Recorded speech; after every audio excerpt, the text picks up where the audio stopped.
बिस्मिल्लाहिर्रहमानिर्रहीम। 10th class. आज हम चैप्टर 12 जियोमेट्रिकल ऑप्टिक्स के कंप्रिहेंशन क्वेश्चन सॉल्व करेंगे। फर्स्ट क्वेश्चन है, what is reflection of light? Define the following terms: incident ray, reflected ray, normal, angle of incidence and angle of reflection. Describe laws of reflection. कि सबसे पहले हमने ये बताना है कि रिफ्लेक्शन ऑफ लाइट होती क्या है, और उसके बाद कुछ टर्म्स हैं जिनको डिफाइन करना है, जिनमें इंसिडेंट रे के बारे में पूछा गया है, reflected ray, normal, angle of incidence और एंगल ऑफ रिफ्लेक्शन। और इसके अलावा जो लॉज ऑफ रिफ्लेक्शन है वो भी बताने हैं। तो सबसे पहले हम स्टार्ट लेते हैं रिफ्लेक्शन ऑफ लाइट से। रिफ्लेक्शन ऑफ लाइट क्या है कि जब लाइट एक ही मीडियम में ट्रेवल करते हुए किसी दूसरे मीडियम से टकराती है और टकरा कर पहले ही मीडियम में वापस पलट आती है, तो इसको रिफ्लेक्शन ऑफ लाइट का नाम दिया जाता है। ये आप डायग्राम में देख सकते हैं कि एक ray of light A point से स्टार्ट हुई और वो ट्रेवल करती हुई दूसरी सरफेस के ऊपर किसी एंगल पे पड़ी, तो वो उसी मीडियम में, जिस मीडियम में ट्रेवल कर रही थी, उसी मीडियम में वापस बेंड कर जाती है बी डायरेक्शन की तरफ। तो ये हमारे पास रिफ्लेक्शन ऑफ लाइट कहलाता है। अब इससे रिलेटेड कुछ टर्म्स हैं जिनके बारे में हमने बताना है। सबसे पहले इंसिडेंट रे के बारे में पूछा गया है। तो इंसिडेंट रे क्या होती है? वो रे जो एक सरफेस की तरफ आती है, ठीक है, सरफेस की तरफ जो रे आ रही है उसको इंसिडेंट रे कहेंगे, और वो रे जो सरफेस से टकराने के बाद वापस जाती है उसको रिफ्लेक्टेड रे का नाम देते हैं। ठीक है, इंसिडेंट रे वो रे होगी जो सरफेस की तरफ आती है। लाइक ये अगर मिरर है तो ये लाइट जब इसमें ट्रेवल करती हुई बीम ऑफ लाइट इस मिरर से टकराती है, तो जो रे इस मिरर की तरफ आ रही है उसको इंसिडेंट रे का नाम देंगे, और वो रे जो इस मिरर से टकरा कर वापस चली जाती है उसको रिफ्लेक्टेड रे का नाम देते हैं। इसके बाद बात की गई थी नॉर्मल की। तो नॉर्मल क्या होता है? जिस पॉइंट पर इंसिडेंट रे आकर टकराती है वहां पे हम एक परपेंडिकुलर ड्रॉ करते हैं उस मिरर पे, तो वो जो है वो नॉर्मल कहलाता है। यानी कि जिस सरफेस पे वो रे आके टकराती है उस सरफेस के साथ 90 डिग्री के एंगल पे जो लाइन ड्रॉ की जाती है eight the point of incidence, उसको नॉर्मल का नाम दिया जाता है। नेक्स्ट क्या पूछा गया था? Angle of incidence. तो वो हम नेक्स्ट स्लाइड में देखते हैं। एंगल ऑफ इंसिडेंस क्या होता है? इंसिडेंट रे नॉर्मल के साथ जो एंगल बनाती है उसको एंगल ऑफ इंसिडेंस का नाम दिया जाता है, और इसी तरह रिफ्लेक्टेड रे नॉर्मल के साथ जो एंगल बनाएगी उसको एंगल ऑफ रिफ्लेक्शन का नाम देंगे। इन दो के बाद तीसरी चीज, जो लास्ट चीज इस क्वेश्चन में पूछी गई थी, वो लॉज ऑफ रिफ्लेक्शन है।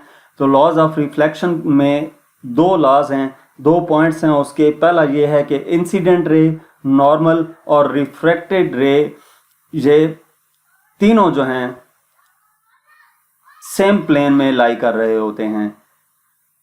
ये इंसिडेंट रे है, ये रिफ्लेक्टेड रे है और ये नॉर्मल है। ये तीनों एक ही पॉइंट पे, एक ही प्लेन में, सेम प्लेन में लाई कर रहे होते हैं। लॉज ऑफ रिफ्लेक्शन पहला लॉ ये है। दूसरा लॉ क्या है? Angle of incidence is equal to angle of reflection. यानी कि नॉर्मल के साथ इंसिडेंट रे जितने एंगल, जो एंगल बनाएगी, एंगल ऑफ रिफ्लेक्शन भी वही होगा। ठीक है, एंगल ऑफ इंसिडेंस जितना होगा एंगल ऑफ रिफ्लेक्शन भी उतना ही होगा। ये हमारे पास दूसरा लॉ है लॉज ऑफ रिफ्लेक्शन का। इसके बाद क्वेश्चन नंबर 2 है, what are different spherical mirrors? Define different terms involved in spherical mirror. Spherical mirrors होते क्या हैं और इनमें जो टर्म्स इन्वॉल्व होती हैं स्फेरिकल मिरर में, वो बतानी हैं। तो सबसे पहले स्फेरिकल मिरर की अगर हम डेफिनेशन देखें तो स्फेरिकल मिरर बेसिकली एक ऐसा मिरर है जो एक स्फेयर का हिस्सा होगा और उस स्फेयर की एक साइड जो होगी वो रिफ्लेक्टिंग सरफेस होगी, तो उसको हम नाम देंगे स्फेरिकल मिरर का। लाइक एक हॉलो स्फेयर है, हॉलो स्फेयर ऐसा स्फेयर जो अंदर से खाली हो, और उस स्फेयर का एक हिस्सा हम लें और उस हिस्से का इंटरनल या एक्सटर्नल पार्ट जो है वो हाईली रिफ्लेक्टिंग सरफेस हो, तो उसको हम नाम देंगे कि वो स्फेरिकल मिरर है।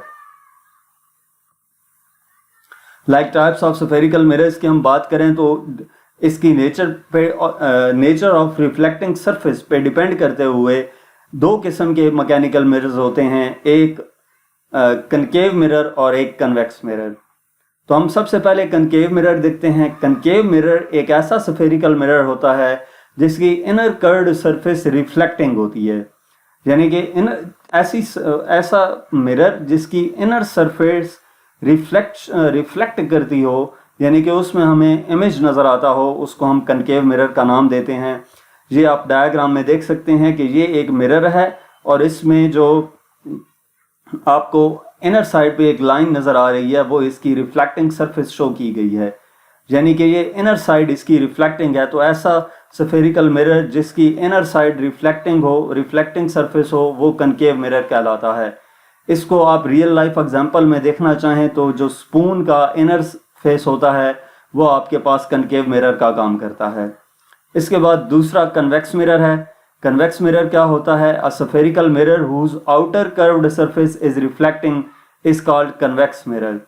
कि एक ऐसा स्फेरिकल मिरर जिसकी आउटर कर्व्ड सरफेस रिफ्लेक्टिंग हो तो उसको कन्वेक्स मिरर का नाम दिया जाता है, यानी कि होगा वो स्फेयर ही लेकिन उसकी जो आउटर सरफेस है वो रिफ्लेक्टिंग होगी। तो कनकेव मिरर की इनर सरफेस रिफ्लेक्टिंग होती है और कन्वेक्स मिरर की आउटर सरफेस रिफ्लेक्टिंग सरफेस होती है। नेक्स्ट हमारे पास इनसे रिलेटेड कुछ टर्म्स हैं कि कनकेव मिरर है या कन्वेक्स मिरर है, इनमें जो टर्म्स यूज की जाती हैं उनके बारे में बताना है। तो सबसे पहले हम देखते हैं पोल के बारे में। पोल क्या होता है? ये जो कनकेव या कन्वेक्स मिरर होता है, ये मिरर एक कर्व्ड सरफेस का हिस्सा होता है।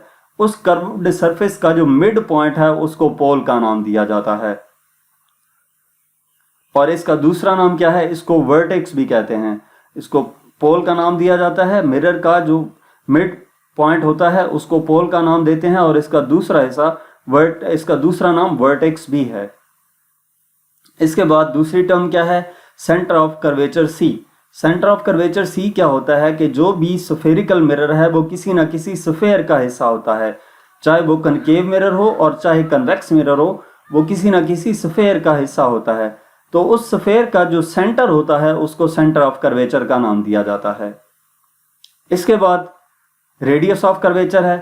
अब ये स्फेरिकल मिरर जिस स्फेयर का हिस्सा है उस स्फेयर के रेडियस को रेडियस ऑफ कर्वेचर कहते हैं। तो ये दोनों के रेडियस ऑफ कर्वेचर भी शो किए गए हैं। रेडियस ऑफ कर्वेचर के बाद प्रिंसिपल एक्सिस है। तो प्रिंसिपल एक्सिस क्या होता है कि पोल और सेंटर ऑफ कर्वेचर को मिलाने वाली जो लाइन है उसको सेंटर ऑफ कर्वेचर का नाम दिया जाता है और प्रिंसिपल एक्सिस का नाम दिया जाता है। ठीक है, उसको क्या नाम देते हैं? प्रिंसिपल एक्सिस का नाम देते हैं। सेंटर ऑफ कर्वेचर और पोल को मिलाने वाली लाइन को, ये जो ब्लैक कलर की आपको नजर आ रही है, इसको हम नाम देते हैं प्रिंसिपल एक्सिस का। तो मैं दोबारा एक बार बता दूं कि पोल क्या होता है? मिरर का मिड पॉइंट पोल कहलाता है। उसके बाद जो मिरर है वो किसी ना किसी स्फेयर का हिस्सा होगा तो उस स्फेयर का सेंटर ऑफ कर्वेचर कहलाएगा। इसके बाद जो स्फेयर बनेगा उस स्फेयर का जो रेडियस होता है उसको रेडियस ऑफ कर्वेचर का नाम दिया जाता है और रेडियस ऑफ कर्वेचर और पोल को मिलाने वाली लाइन को हम नाम देते हैं प्रिंसिपल एक्सिस का। इसके बाद नेक्स्ट क्वेश्चन है, why concave mirror is called converging mirror, why convex mirror is called diverging mirror. कि कनकेव मिरर को कन्वर्जिंग मिरर क्यों कहते हैं और कन्वेक्स मिरर को डाइवर्जिंग मिरर क्यों कहते हैं। जो कनकेव मिरर है, प्रिंसिपल एक्सिस के पैरेलल लाइंस जब मिरर से टकराती हैं तो वो एक पॉइंट पर आकर मिलती हैं, यानी कि कन्वर्ज हो जाती हैं। इस वजह से कनकेव मिरर को कन्वर्जिंग मिरर का नाम दिया जाता है। ये आप डायग्राम में देख भी सकते हैं कि जब प्रिंसिपल एक्सिस के पैरेलल रेज जब इस मिरर से आकर टकराती हैं तो टकराने के बाद वो रिफ्लेक्ट होती हैं तो एक पॉइंट पर आकर कन्वर्ज करती हैं, मिलती हैं। उस पॉइंट को हम क्या नाम देते हैं? उस पॉइंट को जो भी नाम देते हैं वो आगे आपको बताऊंगा। तो मेन यहाँ पे चीज़ बताने वाली ये है कि रेज इस मिरर से टकराने के बाद कन्वर्ज होती हैं, इस वजह से इसको कन्वर्जिंग मिरर का नाम दिया जाता है। इसी तरह कन्वेक्स मिरर को डाइवर्जिंग मिरर इस वजह से कहते हैं कि कन्वेक्स मिरर से रेज टकराने के बाद डाइवर्ज हो जाती हैं, मुख्तलिफ सिमत में बिखर जाती हैं, तो इस वजह से इसको डाइवर्जिंग मिरर का नाम दिया जाता है। लाइक प्रिंसिपल एक्सिस के पैरेलल रेज जब इस मिरर से टकराती हैं तो टकराने के बाद डिफरेंट डायरेक्शंस में डाइवर्ज कर जाती हैं, तो इसको हम नाम देते हैं कि ये क्या है, डाइवर्जिंग मिरर है। नेक्स्ट क्वेश्चन नंबर 4 है, define principal focus of convex and concave mirror. Define focal length which mirror has positive focal length, which has negative focal length and why। कि इस क्वेश्चन में ये पूछा गया है कि प्रिंसिपल फोकस क्या है, कन्वेक्स मिरर का भी बताना है और कनकेव मिरर का भी। इसके बाद फोकल लेंथ को डिफाइन करना है और next which mirror has positive focal length, किस मिरर की फोकल लेंथ पॉजिटिव है और किस की नेगेटिव है और क्यों। तो सबसे पहले हम स्टार्ट लेते हैं principal focus of convex mirror का। प्रिंसिपल फोकस जो है कन्वेक्स मिरर का क्या होता है, कन्वेक्स मिरर के केस में जब पैरेलल रेज प्रिंसिपल एक्सिस के पैरेलल रेज जब मिरर से टकराती हैं तो वो क्या करती हैं, ऐसा लगता है कि वो एक पॉइंट से होकर आ रही हैं। लाइक डायग्राम में अगर आप देखें तो ये पैरेलल रेज जब इस कन्वेक्स मिरर से टकराती हैं तो टकराने के बाद वो बिखर जाती हैं और ऐसा लगता है कि वो एक पॉइंट से होकर आ रही हैं। उस पॉइंट को हम प्रिंसिपल फोकस का नाम देते हैं। अब ये जो प्रिंसिपल फोकस होता है ये वर्चुअल फोकस होता है, क्योंकि रेज एक्चुअली आकर मिलती नहीं हैं बल्कि ऐसा लगता है कि वो इस पॉइंट से होकर आ रही हैं, तो इस वजह से ये हमारे पास वर्चुअल फोकस होता है। नेक्स्ट प्रिंसिपल फोकस देखते हैं कनकेव मिरर का। तो कनकेव मिरर के केस में जो पैरेलल रेज होती हैं वो मिरर से टकराने के बाद एक पॉइंट पर आकर मिलती हैं। लाइक ये मिरर है और प्रिंसिपल एक्सिस के पैरेलल रेज जब इस मिरर से टकराती हैं तो टकराने के बाद एक पॉइंट पर आकर मिलती हैं, उस पॉइंट को हम प्रिंसिपल फोकस का नाम देते हैं। और ये जो प्रिंसिपल फोकस है ये रियल फोकस कहलाता है, क्योंकि इसमें रेज एक्चुअली आकर इस पॉइंट पर मिलती हैं, तो इसको रियल फोकस का नाम देते हैं। नेक्स्ट इसी क्वेश्चन का हिस्सा है, फोकल लेंथ के बारे में पूछा गया था। तो distance from the pole to the principal focus measured along the principal axis is called focal length। के पोल और प्रिंसिपल फोकस के दरमियान जो डिस्टेंस होगा उसको फोकल लेंथ का नाम देंगे। लाइक ये हमारे पास दोनों मिरर हैं, कनकेव और कन्वेक्स, और इनकी पैरेलल रेज जिस पॉइंट पर आकर मिली उसको हमने प्रिंसिपल फोकस का नाम दिया था, या मिलती हुई दिखाई दी थी उसको प्रिंसिपल फोकस का नाम दिया था। तो प्रिंसिपल फोकस से लेकर पोल तक का जो डिस्टेंस है जो ब्लू लाइन से दिखाया गया है दोनों डायग्राम्स में, ये हमारे पास फोकल लेंथ है। नेक्स्ट क्वेश्चन नंबर 5 है, what is spherical mirror formula. Also write down sign conventions for spherical mirror formula. Spherical mirror formula होता क्या है और इसकी साइन कन्वेंशंस भी लिखनी है। तो स्फेरिकल मिरर फार्मूला क्या है कि spherical mirror formula basically relationship होता है ऑब्जेक्ट डिस्टेंस, इमेज डिस्टेंस और फोकल लेंथ के दरमियान। अगर ऑब्जेक्ट डिस्टेंस को DO से लिखें, इमेज डिस्टेंस को DI से लिखें और फोकल लेंथ को F से शो करें तो 1/F इक्वल आ जाता है 1/DO प्लस 1/DI के। अब नेक्स्ट में इसकी साइन कन्वेंशंस बतानी थी। तो अगर हम ऑब्जेक्ट डिस्टेंस की बात करें, ऑब्जेक्ट डिस्टेंस पॉजिटिव हो तो इसका मतलब ये है कि object in front of the mirror, यानी कि object in front of mirror हो तो ऑब्जेक्ट डिस्टेंस को हम पॉजिटिव लेंगे। Object image in front of the mirror हो तो वो रियल इमेज होगा और उस वक्त इमेज डिस्टेंस हम पॉजिटिव लेंगे। और इमेज डिस्टेंस नेगेटिव कब होगा, जब इमेज बिहाइंड द मिरर हो, यानी कि वर्चुअल इमेज हो। इसके बाद हाइट की अगर हम बात करें तो इमेज की जो हाइट है वो पॉजिटिव उस वक्त लेंगे जब इमेज अपराइट हो कंपेयर टू द ऑब्जेक्ट, और वही हाइट हम नेगेटिव लेंगे इमेज हाइट जब इमेज इन्वर्टेड हो as compare to the object. इसके बाद फोकल लेंथ F है। तो फोकल लेंथ F पॉजिटिव उस वक्त होती है जब कनकेव मिरर इस्तेमाल किया जाए, और फोकल लेंथ एफ नेगेटिव उस वक्त होती है जब कन्वेक्स मिरर इस्तेमाल किया जाए। इसके बाद नेक्स्ट क्वेश्चन नंबर 6 है, differentiate between real image and virtual image. What are 3 basic rays by which we can draw ray diagram to form image by spherical mirror. कि हमने डिफरेंशिएट करना है रियल इमेज और वर्चुअल इमेज के दरमियान। Real image और virtual image के दरमियान डिफरेंस क्या है, 3 बेसिक रेज कौन से होती हैं जिनकी मदद से इमेज बनता है। तो पहले हम रियल इमेज और वर्चुअल इमेज को डिफाइन करते हैं।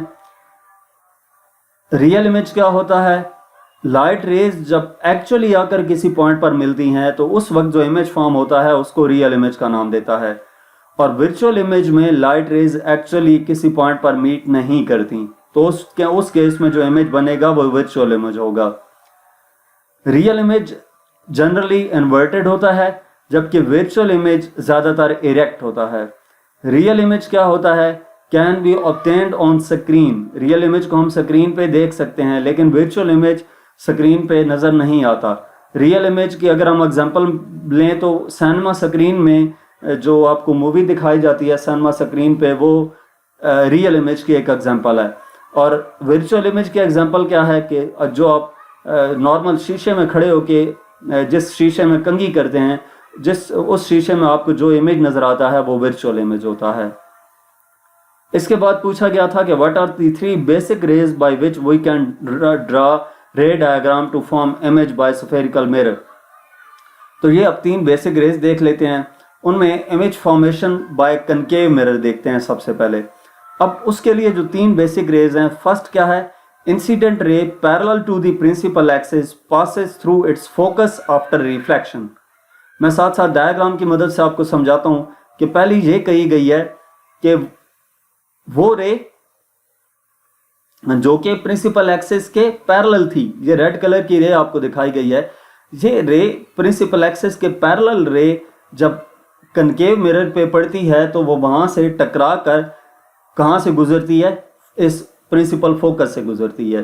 दूसरी ray incident ray passing through the focus is reflected parallel to the principal axis. वो रे, ये जो ग्रीन कलर की आपको नजर आ रही है, वो रे जो प्रिंसिपल फोकस से गुजरकर मिरर पे पड़ती है, वो मिरर से टकराने के बाद प्रिंसिपल एक्सिस के पैरेलल हो जाती है। और उसके बाद तीसरी रे जो ब्लू कलर की आपको नजर आ रही है, वो रे जो सेंटर ऑफ कर्वेचर से पास होकर मिरर पे पड़ती है, वो उसी रास्ते पे वापस रिफ्लेक्ट कर जाती है। तो ये तीनों रेज एक पॉइंट पर आकर मिलती हैं, वहां पे इमेज फॉर्म होता है। Next, image formation by convex mirror है। तो कन्वेक्स मिरर की मदद से इमेज कैसे फॉर्म होता है वो देखते हैं। ये कन्वेक्स मिरर है हमारे पास। सबसे पहली जो रे है इंसिडेंट रे जो कि प्रिंसिपल एक्सिस के पैरेलल होगी, वो जब इस मिरर से टकराएगी तो ऐसा लगेगा कि वो एफ से होकर आ रही है। ठीक है, ये रेड कलर की रे आपको नजर आ रही है कि वो रे जो प्रिंसिपल एक्सिस के पैरेलल ट्रेवल कर रही थी, वो कन्वेक्स मिरर से टकराने के बाद ऐसे रिफ्लेक्ट होती है कि ऐसा लगता है कि वो प्रिंसिपल फोकस से होकर आ रही है। इसके बाद दूसरी रे, वो इंसिडेंट रे जो अपीयर होती है किस तरह कि वो मूव कर रही हो टूवर्ड्स द प्रिंसिपल फोकस। जैसे ये ग्रीन कलर की आपको रे नजर आ रही है, ऐसे लग रहा था ये कि प्रिंसिपल फोकस की तरफ जाएगी, लेकिन जो ही वो मिरर से टकराती है तो टकरा कर वो प्रिंसिपल एक्सिस के पैरेलल रिफ्लेक्ट हो जाती है। ठीक है, इसके बाद तीसरी रे है वो इंसिडेंट रे जो मूव कर रही थी towards the centre of curvature, वो मिरर से टकराने के बाद उसी पाथ में रिफ्लेक्ट कर जाती है जिस पाथ को वो ट्रैवल करते हुए आ रही थी। तो इस तरह ये रेज भी इस पॉइंट पर आकर मिलती हैं, तो यहां पे इसका इमेज फॉर्म होता है। तो इसके बाद नेक्स्ट हमारे पास क्वेश्चन नंबर 7 है, what is refraction of light, show by ray diagram in which way does light bend when it travels from rare to denser medium, and B part में when it travels from denser to rare medium। कि refraction of light क्या है, रे diagram की मदद से दिखाना है, और इसमें लाइट कैसे बेंड करेगी जब लाइट जो है वो रेयर से डेंसर मीडियम में इंटर हो या डेंसर मीडियम से रेयर मीडियम में इंटर हो। तो सबसे पहले हम रिफ्रैक्शन ऑफ लाइट देखते हैं। रिफ्लेक्शन ऑफ लाइट क्या है कि लाइट एक मीडियम में ट्रेवल करते हुए किसी दूसरे मीडियम में एंटर हो और वो अपना पाथ चेंज कर ले, तो इसको रिफ्रैक्शन ऑफ लाइट का नाम दिया जाता है। लाइक एयर, लाइट रे एयर में ट्रेवल कर रही थी और वो एयर में ट्रेवल करते करते ग्लास में एंटर होती है। ग्लास में एंटर होने के बाद वो अपना पाथ चेंज कर लेगी, तो इसको हम रिफ्रैक्शन ऑफ लाइट का नाम देंगे। अब इसका एक पार्ट ये था कि when it travels from rarer to denser medium, जब लाइट रे रेयर से डेंसर मीडियम में एंटर होगी तो क्या होगा, वो कैसे बेंड होगी। पहले मैं रेयर और डेंसर मीडियम आपको समझा दूं। रेयर मीडियम, डेंसर मीडियम वो होगा जिसकी डेंसिटी रेयर मीडियम की निस्बत ज़्यादा होगी। रेयर मीडियम की डेंसिटी डेंसर मीडियम की निस्बत कम होगी। तो जब लाइट रे जो कि ट्रेवल कर रही है रेयर में और वो डेंसर मीडियम में एंटर होती है, तो वो टूवर्ड्स नॉर्मल बेंड कर जाती है। यानी कि ये रेयर मीडियम है और ये डेंसर मीडियम है, एयर और गिलास है। तो वो रे जो रेयर मीडियम में ट्रेवल कर रही थी, वो जो ही डेंसर मीडियम में एंटर होती है तो टूवर्ड्स द नॉर्मल बेंड कर जाती है। इसके बाद दूसरा इसका पार्ट था कि when it travels from denser to rarer medium, कि जब वो लाइट रे ट्रेवल करती है डेंसर से रेयर मीडियम में। जब लाइट रे ट्रेवल करेगी डेंसर से रेयर मीडियम में, तो वो away from the normal bend कर जाएगी, यानी कि इसका अपोजिट प्रोसेस होगा। लाइक वही हमारे पास रेयर और डेंसर मीडियम है, तो जब लाइट रे डेंसर में ट्रेवल करते हुए रेयर मीडियम में एंटर होगी तो away from the normal bend कर जाती है। यानी कि इस केस में एंगल ऑफ इंसिडेंस ज़्यादा होता है और एंगल ऑफ रिफ्रैक्शन कम होता है, और इस केस में एंगल ऑफ इंसिडेंस कम होता है as compare to angle of refraction. Next question number 8 है, define refractive index of medium, what are its different formulae. Refractive index of medium से क्या मुराद है और इसके कुछ फार्मूले लिखने हैं। तो रिफ्रैक्टिव इंडेक्स की अगर हम बात करें, रिफ्रैक्टिव इंडेक्स को n से डिनोट किया जाता है, और ये क्या होगा कि refractive index of a medium is the ratio of speed of light c in air to the speed of light v in the medium. कि स्पीड ऑफ लाइट एयर में कितनी है और स्पीड ऑफ लाइट मीडियम में कितनी है, इसकी जो रेशो है उसको हम रिफ्रैक्टिव इंडेक्स का नाम देते हैं। लाइक अगर हम इस स्टेटमेंट को फार्मूले की मदद से लिखना चाहें तो रिफ्रैक्टिव इंडेक्स इक्वल होगा speed of light in air divided by speed of light in medium, यानी कि refractive index n equal to c by v, और इसका दूसरा formula n equal to sine i over sine r भी होता है। Next question है हमारे पास question number 9, what are laws of refraction, explain with the help of diagrams. Laws of refraction क्या है कि जो लाइट रिफ्रैक्ट करती है उन पे कौन से लॉज इंप्लीमेंट हो रहे होते हैं। तो लॉज ऑफ रिफ्रैक्शन भी दो हैं। सबसे पहला लॉ क्या है, इंसिडेंट रे, रिफ्रैक्टेड रे और normal at the point of incidence same point पे लाई कर रहे होते हैं, सेम प्लेन में लाई कर रहे होते हैं। अगर इसको डायग्राम की मदद से मैं दिखाऊं तो ये डायग्राम है जिसमें इंसिडेंट रे, रिफ्रैक्टेड रे और normal at the point of incidence same plane में लाई कर रहे हैं। दूसरा इसका लॉज ऑफ रिफ्रैक्शन क्या है कि ratio of the sine of angle of incidence I to the sine of angle of incidence R is always equal to constant, यानी कि ये जो रेशो है sine I divided by sine R, ये हमेशा कांस्टेंट रहती है। इसका मतलब ये है कि एंगल ऑफ इंसिडेंस इंक्रीज करते जाएंगे तो एंगल ऑफ रिफ्रैक्शन भी इंक्रीज होता जाएगा, लेकिन जो इनकी जो रेशो है वो हमेशा कांस्टेंट रहेगी। तो जो रिफ्रैक्शन ऑफ लाइट है उसको हम फिगर में देख भी सकते हैं कि एक लाइट जो ट्रेवल कर रही थी एयर में, वो गिलास की सरफेस पे जब पड़ती है तो वो गिलास की सरफेस में एंटर होने के बाद टूवर्ड्स द नॉर्मल बेंड कर जाती है।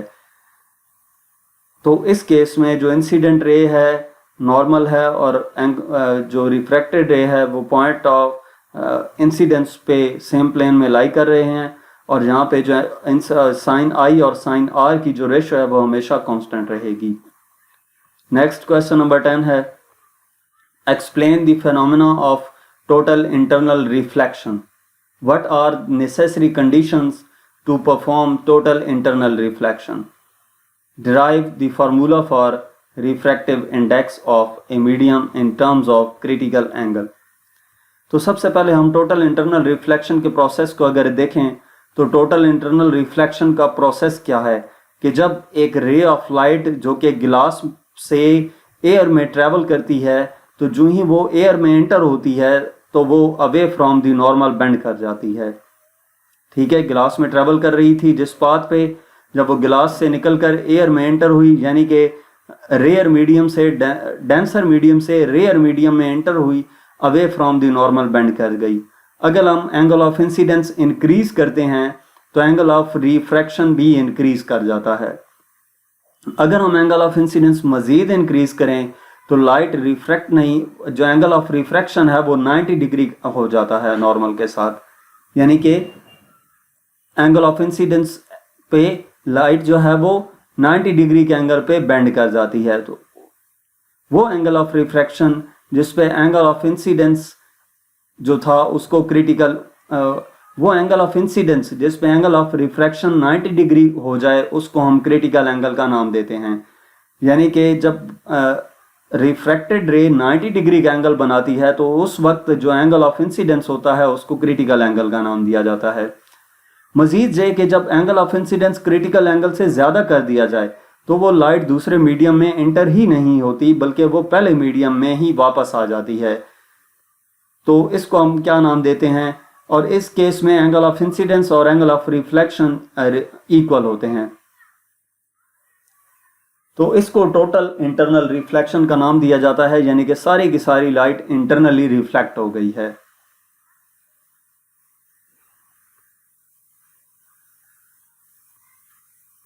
इसके बाद इसका कंडीशंस पूछी गई थी, तो इसकी कुछ कंडीशंस हैं टोटल इंटरनल रिफ्लेक्शन के प्रोसेस के लिए।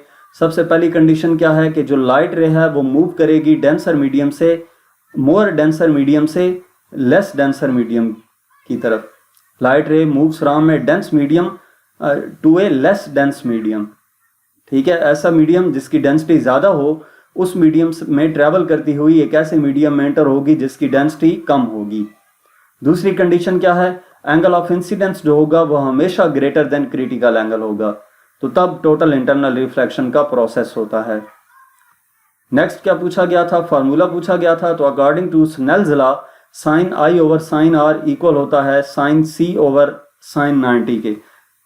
Sign I over sine R equal होता है ना कांस्टेंट के, तो sine I over sine R angle of incidence critical angle के इक्वल कहा था जब एंगल ऑफ रिफ्रैक्शन 90 डिग्री हो जाए। तो इसको 1 ओवर एन लिखा, यानी कि साइन सी इक्वल आ गया 1 ओवर एन के, तो एन इक्वल आ जाता है 1 ओवर साइन सी के। नेक्स्ट क्वेश्चन नंबर 11 है, what is optical fibre, how does light travel through it, explain. Optical fibre क्या होती है और उसमें से लाइट कैसे ट्रेवल करती है वो एक्सप्लेन करनी है। तो ऑप्टिकल फाइबर एक हमारे या फाइबर ऑप्टिक्स जिसको नाम दिया जाता है, ये एक ऐसी टेक्नोलॉजी है कि जो लाइट को ट्रेवल करती है in form of light beam, जो डाटा को ट्रेवल करती है in form of light beam. इसमें जो लाइट है वो एक सिरे से एंटर की जाती है तो वो टोटल इंटरनल रिफ्लेक्शन का प्रोसेस करते हुए दूसरे हिस्से से आउट हो जाती है। इसमें किया क्या जाता है कि दो इसके हिस्से होते हैं, एक को कोर कहते हैं और दूसरे को क्लैडिंग कहते हैं। कोर का रिफ्रैक्टिव इंडेक्स क्लैडिंग की निस्बत हमेशा ज़्यादा होना चाहिए। तो जब लाइट रे यहाँ से एंटर की जाएगी तो वो इस हिस्से से कोर में ट्रेवल करती हुई जब क्लैडिंग से टकराती है तो वो क्लैडिंग से टकराने के बाद रिफ्लेक्ट कर जाती है वापस कोर में ही। और ये कब होगा, जब एंगल ऑफ इंसिडेंस ग्रेटर होगा क्रिटिकल एंगल से, क्रिटिकल एंगल से ज़्यादा होगा। तो ये इस तरह टोटल इंटरनल रिफ्लेक्शन का प्रोसेस के ज़रिए से जो लाइट है, जो डाटा है in the form of light, एक हिस्से से दूसरे हिस्से की तरफ ट्रेवल कर जाता है। नेक्स्ट क्वेश्चन नंबर 12 है, what is a lens, what are its types, define the basic terminologies of lenses. Lens क्या होता है और इसकी टाइप्स कितनी हैं और इसकी जो बेसिक टर्मिनोलॉजीज हैं लेंस की वो भी डिफाइन करनी है। तो सबसे पहले अगर हम लेंस की बात करें तो लेंस कोई भी ऐसा ट्रांसपेरेंट मटेरियल होता है जिसकी दो सरफेसेस होती हैं जिनमें से कम एक सरफेस कर्व्ड होगी। लेंस लाइट रिफ्लेक्ट करती हैं कुछ इस तरह से कि जो ऑब्जेक्ट का इमेज फॉर्म्ड होता है वो उस लेंस में से रेज पास होकर इमेज फॉर्म होता है। ठीक है, यानी कि जो मिरर है, मिरर से तो रेज टकरा कर वापस आ जाती हैं, लेकिन लेंस में से रेज पास होती हैं और पास होने के बाद इमेज बनाती हैं। लाइक जो लोग ग्लासेस यूज करते हैं, जिनकी आई साइट वीक होती है, उसके लिए वो ग्लासेस यूज करते हैं, तो वो लेंस की बेस्ट एग्जांपल है। अब इसकी टाइप्स कौन सी हैं लेंसेज की? तो हमारे पास दो किस्म के लेंसेज होते हैं जो मेन टाइप्स हैं इसकी। इसमें कन्वेक्स लेंस है और कनकेव लेंस है। कन्वेक्स लेंस कौन सा होता है? एक ऐसा लेंस जिसमें से लाइट रेज पास होने के बाद एक पॉइंट पर आकर कन्वर्ज करती हैं, यानी कि मिलती हैं, उसको हम कन्वेक्स लेंस या कन्वर्जिंग लेंस का नाम देते हैं। ये लेंस सेंटर से थिक होता है और एजेस से थिन होता है। ठीक है, सेंटर से मोटा होता है और किनारों से बारीक होता है। तो ये हमारे पास कन्वेक्स लेंस होता है। इसके बाद अगर हम कनकेव लेंस की बात करें तो कनकेव लेंस जो है वो सेंटर से थिन होता है और एजेस से थिक होता है। और ये क्या करता है, इसमें से जब light rays parallel light rays जब इसमें से पास होती हैं तो वो डाइवर्ज हो जाती हैं और ऐसा लगता है कि किसी एक पॉइंट से होकर आ रही हैं। तो डाइवर्ज होती हैं, इस वजह से इसका दूसरा नाम डाइवर्जिंग लेंस भी है। इसके बाद इसकी कुछ बेसिक टर्मिनोलॉजीज हैं, तो वो टर्मिनोलॉजीज देखते हैं। सबसे पहले क्या है? Principal axis. साथ साथ डायग्राम की मदद से आपको समझाता हूं कि प्रिंसिपल एक्सिस क्या होता है। तो हमारे पास चाहे कनकेव लेंस हो और चाहे कन्वेक्स लेंस हो, वो किसी न किसी दो स्फेयर्स का हिस्सा होता है। ठीक है, चाहे कन्वेक्स लेंस की बात करें तो ये भी, इसका जो कर्व है, इनको हम डॉटेड लाइंस ऐसे ड्रॉ करें तो ये कंप्लीट स्फेयर बनता है, एक इस तरफ और एक इधर, और इसको भी हम ज्वाइन करें तो इसके भी स्फेयर्स बनते हैं। तो इन स्फेयर्स के जो सेंटर्स हैं उनको मिलाने वाली लाइन को नाम दिया जाता है प्रिंसिपल एक्सिस का। इसके बाद नेक्स्ट क्या है? Optical centre. ऑप्टिकल सेंटर क्या होता है? प्रिंसिपल एक्सिस लेंस के सेंटर से गुजरता है, तो वो जो सेंटर होता है ना उस लेंस का, उसको हम नाम देते हैं ऑप्टिकल सेंटर का। इसके बाद प्रिंसिपल फोकस है। तो प्रिंसिपल फोकस पहले हम कन्वेक्स लेंस के लिए देखते हैं। जब प्रिंसिपल एक्सिस के पैरेलल लाइट रेज ट्रेवल करती हुई कन्वेक्स लेंस से टकराती हैं, तो वो टकराने के बाद इसमें से पास होकर एक पॉइंट पर आकर मिलती हैं। उस पॉइंट को हम principal focus of convex lens का नाम देते हैं। यानी कि लाइट रेज जब कन्वेक्स लेंस से पास होती हैं तो यहां से पास होने के बाद वो एक पॉइंट पर आकर मिलती हैं, उस पॉइंट को हम प्रिंसिपल फोकस का नाम देते हैं। इसी तरह प्रिंसिपल फोकस अगर हम कनकेव लेंस का देखें तो कनकेव लेंस में जब लाइट रेज प्रिंसिपल एक्सिस के parallel light rays convex lens से आकर इससे पास होती हैं तो वो कुछ ऐसे डाइवर्ज होती हैं कि ऐसा लगता है वो किसी एक पॉइंट से होकर आ रही हैं। उस पॉइंट को हम प्रिंसिपल फोकस का नाम देते हैं। तो कनकेव लेंस कन्वेक्स लेंस में जो लाइट रेज थी वो एक्चुअली एक पॉइंट पर आकर मिली थी, और कनकेव लेंस में जो लाइट रेज हैं वो एक्चुअली किसी पॉइंट पर आकर नहीं मिलती, बल्कि ऐसा लगता है कि वो एक पॉइंट से होकर आ रही हैं। तो उस पॉइंट को प्रिंसिपल फोकस का नाम दिया जाता है। नेक्स्ट फोकल लेंथ देखते हैं। फोकल लेंथ क्या है? ऑप्टिकल सेंटर और प्रिंसिपल फोकस के दरमियान जो डिस्टेंस है उसको हम नाम देते हैं फोकल लेंथ का।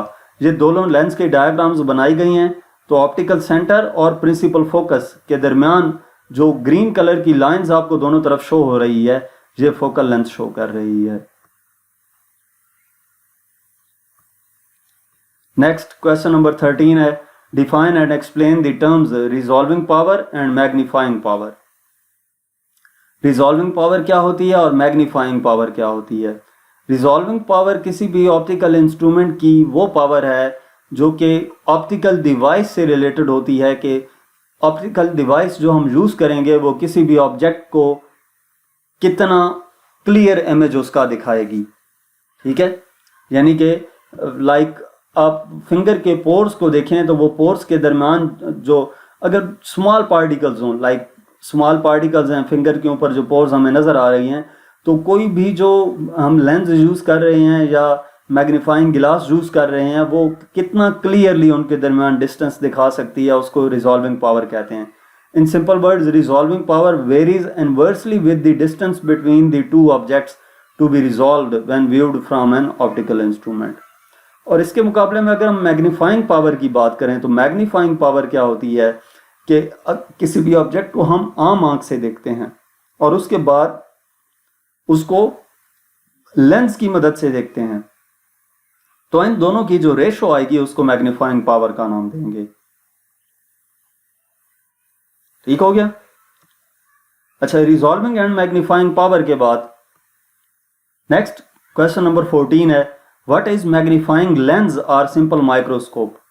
मैग्नीफाइंग लेंस या सिंपल माइक्रोस्कोप क्या है? How can convex lens behave as a magnifying glass. Convex lens को हम मैग्नीफाइंग ग्लास के तौर पर कैसे इस्तेमाल कर सकते हैं, इसकी मैग्नीफाइंग पावर कितनी होती है, और जो कन्वेक्स लेंस है शॉर्ट फोकल लेंथ का, उसको हम मैग्नीफाइंग ग्लास में क्यों यूज करते हैं।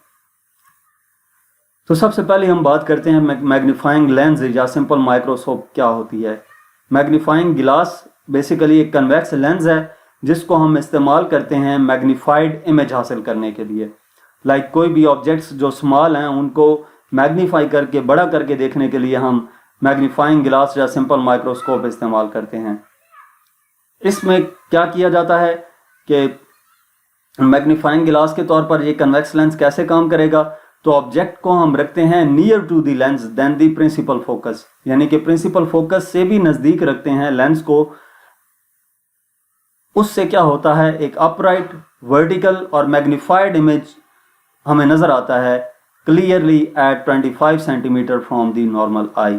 25 आई से 25 सेंटीमीटर के डिस्टेंस पे हमें एक क्लियरली अपराइट वर्टिकल और मैग्नीफाइड इमेज शो होता है। नेक्स्ट हमारे पास कन्वेक्स लेंस आ जाता है। Convex lens behave as magnifying glass. Convex lens जो है वो मैग्नीफाइंग ग्लास के तौर पर कैसे काम करता है, तो इस केस में भी यही जो ऊपर एक्सप्लेन किया है कि जब ऑब्जेक्ट को हम लेंस और प्रिंसिपल फोकस के दरमियान रखेंगे तो उस वक्त जो इमेज बनेगा वो बिहाइंड द ऑब्जेक्ट होगा, visual erect and larger than the object होगा। तो इस केस में कन्वेक्स लेंस जो है वो मैग्नीफाइड इमेज प्रोड्यूस करेगा। इस वजह से कन्वेक्स लेंस को मैग्नीफाइंग ग्लास का नाम भी दिया जाता है। इसके बाद व्हाट इज मैग्नीफाइंग पावर। तो मैग्नीफाइंग पावर की अगर हम बात करें, magnifying power of simple microscope for relaxed eye focused at infinity can be given as m theta equal to theta prime over theta, और ये इक्वल आ जाता है n ओवर f के। n जहां पे क्या है, नियर पॉइंट है जो कि 25 सेंटीमीटर होता है, और f फोकल लेंथ है। तो अगर हम इसको इन डायग्राम्स की मदद से देखें कि मैग्नीफाइंग पावर सिंपल माइक्रोस्कोप की जब नॉर्मल आई से देखेंगे तो उस वक्त डिस्टेंस d 25 सेंटीमीटर है, हाइट h o है ऑब्जेक्ट की, और जब हम लेंस यूज करेंगे तो हाइट h o यहाँ पे थी और इसके मुकाबले में इमेज जो बनेगा उसकी हाइट h i वो ये आपको नजर आ रही है। तो इसका जो एंगल है वो थीटा होगा और इसका एंगल थीटा प्राइम। तो मैग्निफिकेशन हम कैसे फाइंड करेंगे, थीटा प्राइम ओवर थीटा, यानी कि इसको 1 प्लस n ओवर f भी लिख सकते हैं। तो ये हमारे पास मैग्नीफाइंग पावर आ जाएगी किस चीज की, सिंपल माइक्रोस्कोप की। नेक्स्ट इसमें पूछा गया था कि convex lens of short focal length must be used as magnifying glass, कि शॉर्ट फोकल लेंथ का मैग्नीफाइंग शॉर्ट फोकल लेंथ का कन्वेक्स लेंस मैग्नीफाइंग ग्लास में क्यों यूज किया जाता है, उसकी क्या वजह है। तो मैग्नीफाइंग पावर का जो फार्मूला है वो हमें ये शो करता है, पिछली जो स्लाइड में आपने देखा है कि फोकल लेंथ जो है लेंस की वो इन्वर्सली प्रोपोर्शनल होती है मैग्नीफाइंग पावर के, यानी कि फोकल लेंथ कम होगी तो मैग्निफिकेशन ज्यादा होगी, फोकल लेंथ ज्यादा होगी तो मैग्निफिकेशन कम होगी। इस वजह से कन्वेक्स लेंस ऐसा रखा जाता है जिसकी फोकल लेंथ कम से कम हो ताकि मैग्निफिकेशन उसकी ज्यादा से ज्यादा हो। नेक्स्ट हमारे पास क्वेश्चन नंबर 15 है, what is compound microscope, describe its construction and working, what is it's magnifying power. Compound microscope क्या होती है, इसकी कंस्ट्रक्शन और वर्किंग बतानी है और इसकी जो मैग्नीफाइंग पावर है उसको भी बताना है। तो कंपाउंड माइक्रोस्कोप की अगर हम बात करें तो कंपाउंड माइक्रोस्कोप,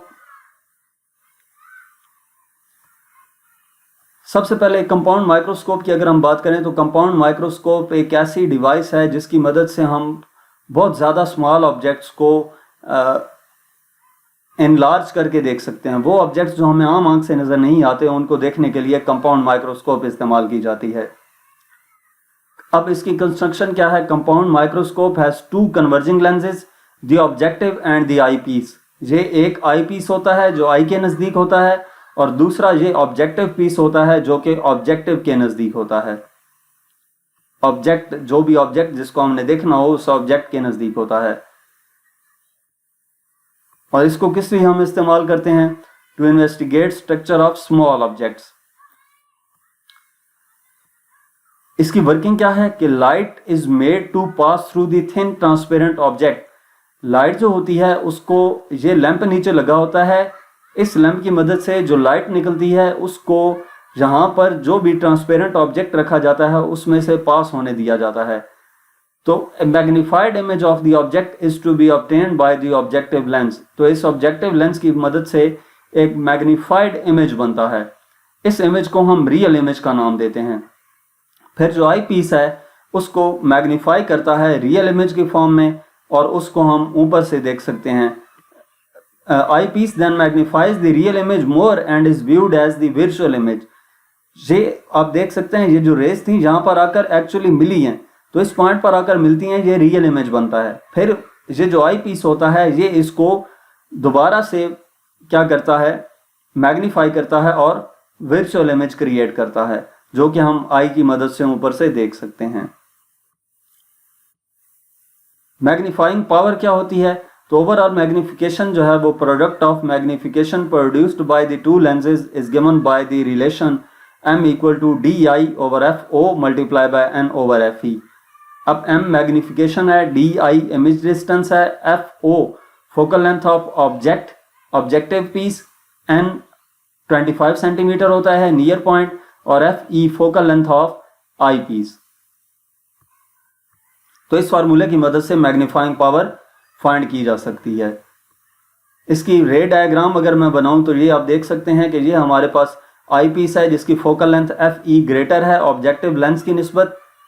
तो जब एक ऑब्जेक्ट ओ पी रखा जाता है तो इसमें से रेज निकलने के बाद इस लेंस में से जब पास होती हैं तो इस पॉइंट पर आकर मिलती हैं। इस पॉइंट पे रियल इमेज बनता है आई।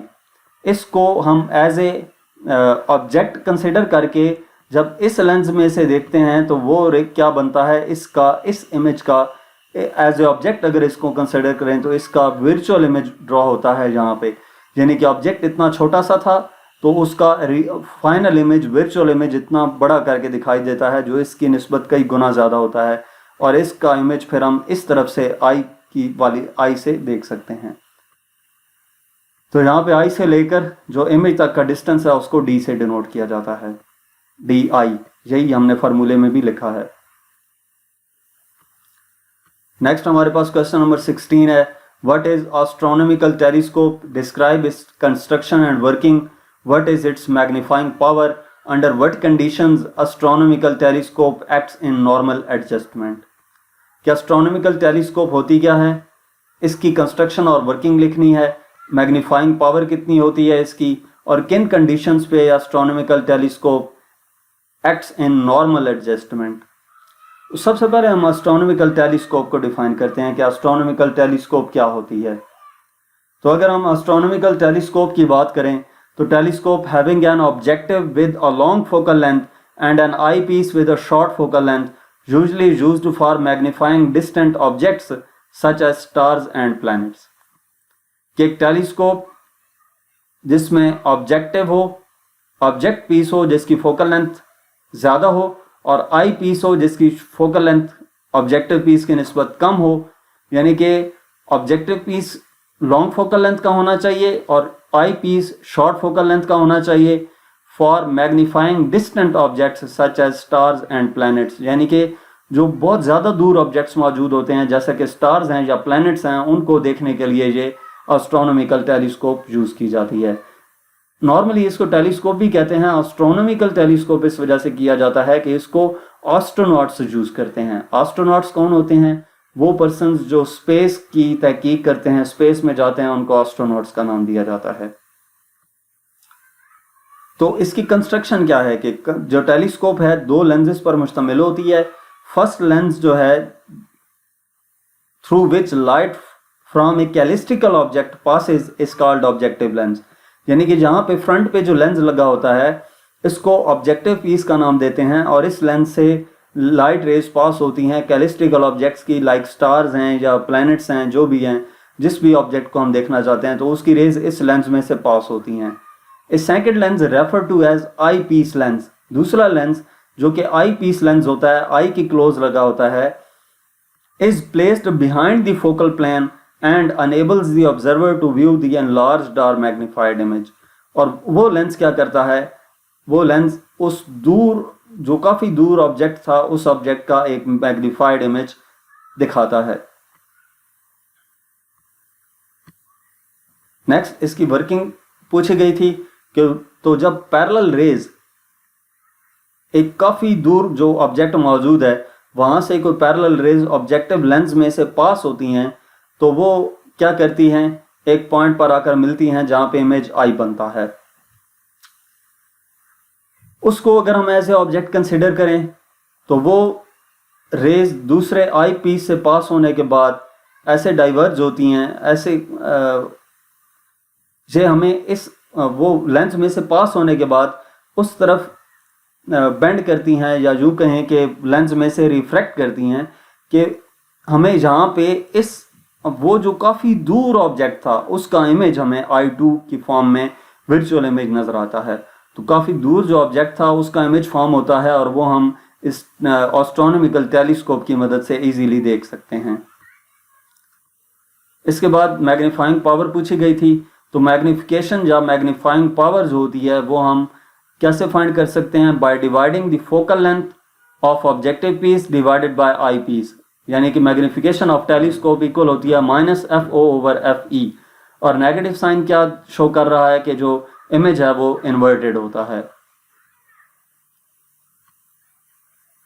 Astronomical telescope acts in normal adjustment, कि नॉर्मल एडजस्टमेंट में एस्ट्रोनॉमिकल टेलीस्कोप कब वर्क करती है? When the final image of an object is formed at infinity, the telescope is said to be in normal adjustment। कि जब final image जो है किसी भी ऑब्जेक्ट का वो इन्फिनिटी पे बने तो हम उस टेलीस्कोप को नाम देते हैं नॉर्मल एडजस्टमेंट का। It should be noted that the final image of object such as star, planets और satellites formed by an astronomical telescope is always inverted with respect to the object।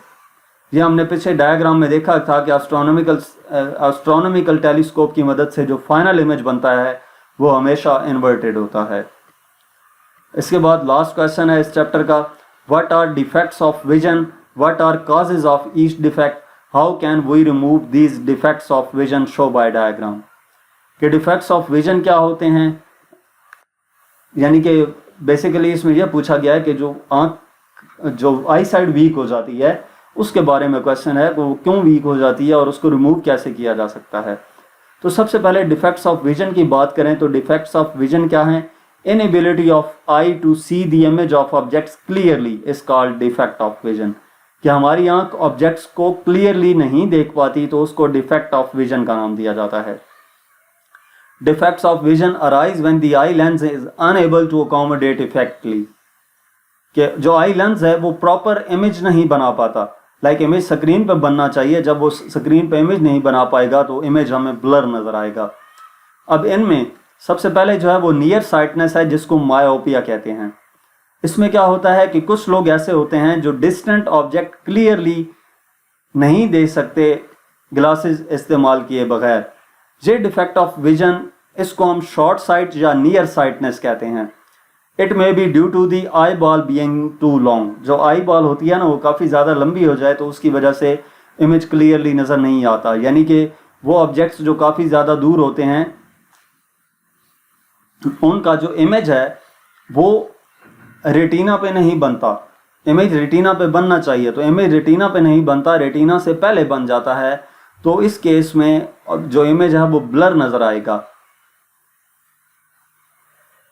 अब इसको दूर कैसे किया जाता है? तो इसको दूर करने के लिए कनकेव लेंस इस्तेमाल करते हैं। कनकेव लेंस क्या करता है कि जब लाइट रेज इस कनकेव लेंस से पास होती हैं तो वो डाइवर्ज कर जाती हैं, उनके दरमियान गैप ज़्यादा हो जाता है। फिर जब वो इस लेंस से गुजरती हैं तो वो इस जो इमेज रेटिना से पहले बन रहा था उसको एग्जैक्ट रेटिना पे बना देता है। और एग्जैक्ट रेटिना पे कैसे बनेगा ये डिफाइन करेगा इस लेंस का फोकल लेंथ। जो ग्लासेस लगवाई जाती हैं, ग्लासेस का नंबर होता है ना, तो वो जो नंबर है वो ये डिफाइन कर रहा होता है कि इस इमेज को कितना इस रेटिना से दूर था, तो रेटिना पे बनाने के लिए इसको क्या चेंजिंग करनी पड़ेगी। इसके बाद नेक्स्ट है हमारे पास फार साइटनेस और hypermetropia, disability of eye to form distinct images of nearby objects on its retina is known as farsightedness। यानी कि इस केस में जो नियर बाई ऑब्जेक्ट्स होते हैं उनका जो इमेज होता है वो क्लियरली नज़र नहीं आता। लेंस में से जब रेस पास होती हैं तो वो रेटिना से दूर बनता है इमेज, तो इस केस में भी इमेज ब्लर नज़र आता है। शॉर्ट साइटनेस में रेटिना से पहले बन जाता था इमेज, और फार साइटनेस में जो इमेज है वो रेटिना के बाद बन रहा है, तो इस वजह से इमेज जो होता है वो ब्लर होता है। अब फार साइटनेस या हाइपरमेट्रोपिया को दूर करने के लिए कन्वेक्स लेंस इस्तेमाल किया जाता है। इसमें से रेस पास होने के बाद कन्वर्ज हो जाती हैं, तो जब वो आई में एंटर होती हैं तो इमेज जो है वो एग्जैक्ट रेटिना के ऊपर बनता है, जिससे इमेज क्लियरली और शार्प नज़र आता है। तो इस तरह से जो शॉर्ट साइटनेस है या फार साइटनेस है इसको रिमूव किया जा सकता है लेंसेज यूज़ करके। तो यहाँ तक हमारे पास इस चैप्टर के कंप्रीहेंशन क्वेश्चंस थे। मज़ीद किसी भी चैप्टर की एक्सरसाइज का सलूशन देखने के लिए आप हमारा यूट्यूब चैनल विज़िट कर सकते हैं। इसके अलावा आप हमें इंस्टाग्राम, फेसबुक और यूट्यूब पर फॉलो करें। और अगर आप हमसे किसी भी सब्जेक्ट की ऑनलाइन या होम ट्यूशन पढ़ना चाहते हैं तो व्हाट्सएप पे कांटेक्ट कर सकते हैं। Thank you.